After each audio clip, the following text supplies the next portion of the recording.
নমস্কার বন্ধুরা, আমি মৌ। ক্রাইমস্কোপ ডায়েরিজের আরও একটি এপিসোডে আপনাদের সকলকে জানাই স্বাগত। আজকের ঘটনাটি অর্পিতা তিওয়ারি হত্যাকাণ্ড নিয়ে।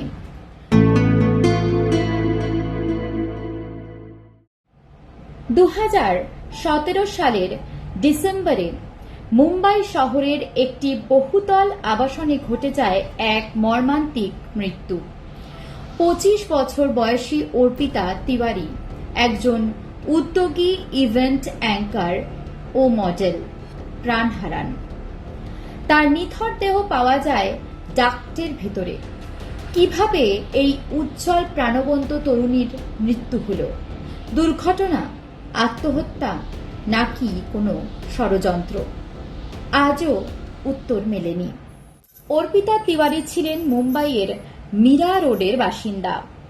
তার প্রাণবন্ত বন্ধুত্বৎসল আচরণ এবং সামাজিক মাধ্যমে উজ্জ্বল উপস্থিতি প্রমাণ করে তিনি নিজের কাজকে কতটা ভালোবাসতেন। পরিবারে বাবা, মা আর তার একটা বোন ছিল। স্বপ্ন ছিল মুম্বাইয়ের ইভেন্ট ম্যানেজমেন্ট দুনিয়ায় নিজের একটা আলাদা জায়গা এবং নাম তৈরি করবে।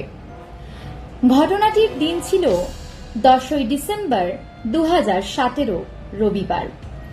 রাতের পার্টিতে যোগ দিতে অর্পিতা এবং তার প্রেমিক পঙ্কজ যাদব গিয়েছিলেন তাদেরই বন্ধু অমিত হাজরার ফ্ল্যাটে।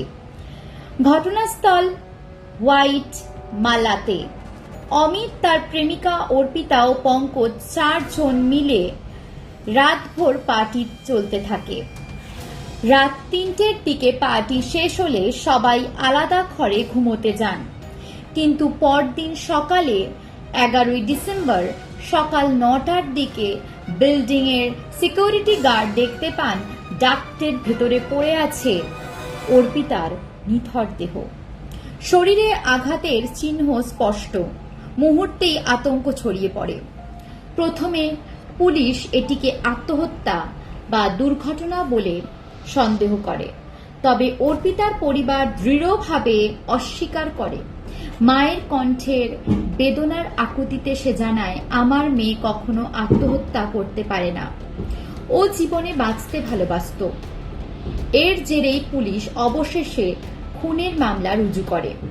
তদন্তে জানা যায়, অর্পিতা রাতে ঘরে ঢোকার পর আর তাকে দেখা যায়নি। সিসিটিভি ফুটেজে রাত 3টের পর অর্পিতার কোনো উপস্থিতি লক্ষ্য করা যায়নি। ফ্ল্যাটের দরজা ভিতর থেকে বন্ধ ছিল। অমিত হাজরা দাবি করেন, আমি ঘুমিয়ে পড়েছিলাম, কিভাবে ও নিচে পড়ল তা জানি না। ফরেনসিক রিপোর্টে অ্যালকোহলের উপস্থিতি ধরা পড়ে, তবে যৌন নির্যাতনের কোনো প্রমাণ নেই। ময়না তদন্তে গভীরভাবে আঘাতের চিহ্নের কথা স্পষ্ট করে বলা হয়। পুলিশের দাবি, ডাক্টে লোহার কাঠামোতে আঘাত লেগেই হয়তো মৃত্যু হয়েছে অর্পিতার। কিন্তু অর্পিতার পরিবারের দাবি এটি নিছক দুর্ঘটনা নয়, এখানে কোনো ষড়যন্ত্র লুকিয়ে আছে। জানুয়ারিতে পুলিশ অমিত হাজরার পলিগ্রাফ টেস্ট করায়। পুলিশের দাবি, অমিতের উত্তরে সন্দেহজনক লক্ষ্য করেছে। এরপর তাকে খুনের মামলায় গ্রেপ্তার করা হয়। কিন্তু তার আইনজীবীর বক্তব্য, মানে অমিতের আইনজীবীর বক্তব্য, পলিগ্রাফ কোনো বৈধ প্রমাণ নয়, অমিতকে ফাঁসানো হচ্ছে। অমিত হাজরা 4 মাস জেলে থাকার পর সে মে মাসে 2018তে জামিন পায়। আদালতে তার আইনজীবী জোরালো সওয়াল করেন, ফ্ল্যাটে কোনো সংগ্রামের বা ধস্তাধস্তির চিহ্ন নেই, পুলিশের প্রমাণ দুর্বল। অর্পিতার পরিবার এই সময় সিবিআই তদন্তের দাবি তোলে, কিন্তু তা মঞ্জুর হয়নি। 2017 সেই ভয়াবহ রাতের পর কেটে গেছে অনেকগুলো বছর। আজ 2025। মামলা এখনো আদালতে ঝুলে রয়েছে, নতুন কোনো প্রমাণ আসেনি। পুলিশও থেমে আছে। অর্পিতার পরিবার এখনো ন্যায় বিচারের অপেক্ষায় দিন গুনছে। অর্পিতার মায়ের একটাই আকুতি, আমরা চাই সত্য প্রকাশ হোক, মেয়ের আত্মা যেন শান্তি পাক। অর্পিতা তিওয়ারির মৃত্যু রয়ে গেছে এক অমীমাংসিত রহস্য। কি হয়েছিল সেই রাতে? সত্যি কি আত্মহত্যা, নাকি কারো সুপরিকল্পিত খুন? প্রশ্নগুলো এখনো উত্তরহীন। আপনি কি মনে করেন? নিচে কমেন্টে আপনার মতামত জানাতে ভুলবেন না। একজন ক্রিমিনাল অ্যাডভোকেটের পার্সপেক্টিভে এই ঘটনাটি কি হতে পারে, আসুন তা বিস্তারিত জেনে নেওয়া যাক।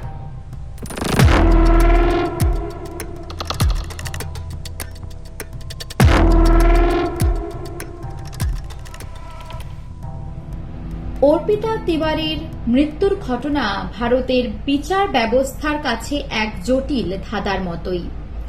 এক তরুণীর রহস্যময় মৃত্যু, আত্মহত্যা নাকি খুন? এই প্রশ্নকে কেন্দ্র করে যে মামলা গড়ে উঠেছে, সেটির প্রতিটি ধাপ এক একটি আইনি ব্যাখ্যা ও কৌশলের সাক্ষ্য বহন করেছে।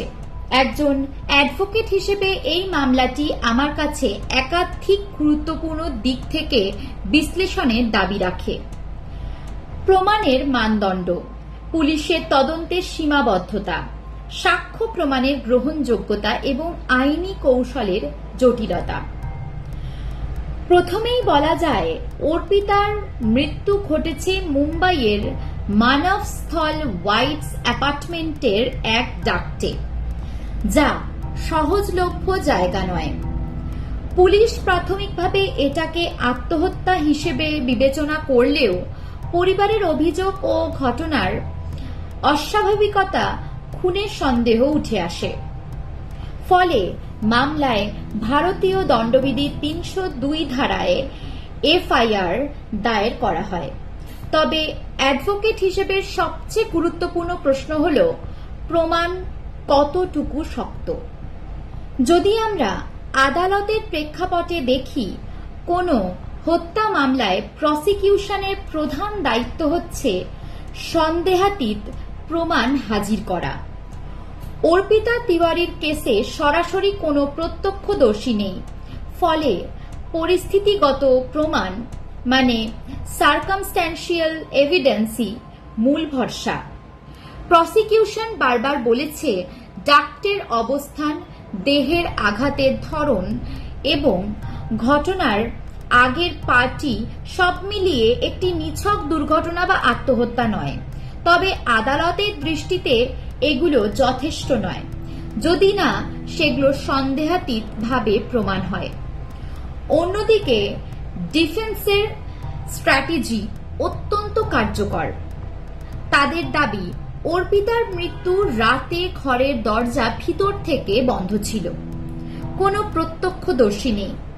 ফরেনসিক রিপোর্টে যৌন নির্যাতনের কোনো প্রমাণ পাওয়া যায়নি, যা একসময় পরিবারের অভিযোগ ওঠে ধর্ষণের সম্ভাবনাকে নাকচ করে। আরো বড় কথা, ভারতের সংবিধান ও সুপ্রিম কোর্টের রায় Selvi versus state of Karnataka 2010 অনুযায়ী পলিগ্রাফ বা নার্কো টেস্টের ফল আদালতে বৈধ প্রমাণ হিসেবে গ্রহণযোগ্য নয়। ডিফেন্সের জন্য এটি সুবিধাজনক, কারণ তারা সহজেই পুলিশের উপস্থাপনকৃত পলিগ্রাফ ফলাফলকে অগ্রাহ্য করতে পারে। আইনি দিক থেকে আরেকটি গুরুত্বপূর্ণ প্রশ্ন ময়না তদন্তের রিপোর্ট। যদি রিপোর্টে স্পষ্টভাবেই বলা থাকে মৃত্যুর আঘাত সেটা কোনো খুনের আঘাত নয়, তবে আদালত খুনের যুক্তি আরো দুর্বল হয়ে পড়ে। তবে যদি রিপোর্টে অস্বাভাবিক আঘাতের চিহ্ন থেকে থাকে, তাহলে প্রসিকিউশন নতুন করে মামলায় প্রাণ সঞ্চার করতে পারবে। এখনো পর্যন্ত অমিত হাজরা জামিনে মুক্ত রয়েছে। পরিবারের পক্ষ থেকে সিবিআই তদন্তের দাবি উঠলেও আদালত তা অনুমোদন পায়নি। একজন অ্যাডভোকেটের দৃষ্টিতে এই পরিস্থিতি দেখিয়ে দেয় ভারতের বিচার ব্যবস্থায় কত বড় ভূমিকা প্রমাণের মানদণ্ডের। কেবল সন্দেহ বা জনমত নিয়ে আদালতে দোষী প্রমাণ করা যায় না। বিয়ন্ড রিজনেবল ডাউটের মানদণ্ডে মেনে চলতে হয়, যা এই মামলায় ডিফেন্সের পক্ষে সবচেয়ে বড় হাতিয়ার। এই মামলা আমাদের মনে করিয়ে দেয়, আইন কেবল আবেগের নয়, বরং প্রমাণের খেলা। অর্পিতা তিওয়ারির মৃত্যুতে পরিবারের চোখের জল এবং মিডিয়া শোরগোল এগুলো বিচার ব্যবস্থায় আবেগের প্রভাব ফেলতে পারে, কিন্তু শেষ কথা প্রমাণই বলবে। প্রসিকিউশনের দায়িত্ব প্রত্যক্ষ বা পরিস্থিতিগত প্রমাণের জাল আরো শক্ত করা। ডিফেন্সের কাজ প্রতিটি ফাঁক খুঁজে দেখানো, আর আদালতের কাজ ন্যায় বিচার নিশ্চিত করা। কোনো নির্দোষ ব্যক্তি যেন সাজা না পায়, আবার প্রকৃত দোষীও যেন রেহাই না পায়। এই মামলাটি এখনো বিচারাধীন। নতুন কোনো ফরেনসিক প্রমাণ, নতুন কোনো সাক্ষী মামলার গতি পরিবর্তন করে দিতে পারে। তবু আজ একজন অ্যাডভোকেটের দৃষ্টিতে এটি স্পষ্ট, অর্পিতা তিওয়ারির পরিবার যেমন ন্যায়ের জন্য লড়াই করছে, তেমনি আদালতও এই লড়াইয়ে প্রতিটি প্রমাণের মানদণ্ডে চোখ রেখেই চূড়ান্ত রায় দেবে। এই মামলা প্রমাণ করে, ন্যায়ের পথে আবেগ নয়, প্রমাণই শেষ কথা। আজকের ঘটনাটি আপনাদের কেমন লাগলো অবশ্যই কমেন্টে জানাবেন। ভালো লাগলে চ্যানেলটি সাবস্ক্রাইব করে পাশে থাকবেন এবং লাইক, শেয়ার, কমেন্ট করে আমাকে উৎসাহিত করবেন। দেখা হচ্ছে পরবর্তী আরও একটি ঘটনার সঙ্গে। ততক্ষণ সবাই ভালো থাকবেন, সুস্থ থাকবেন এবং সতর্ক থাকবেন।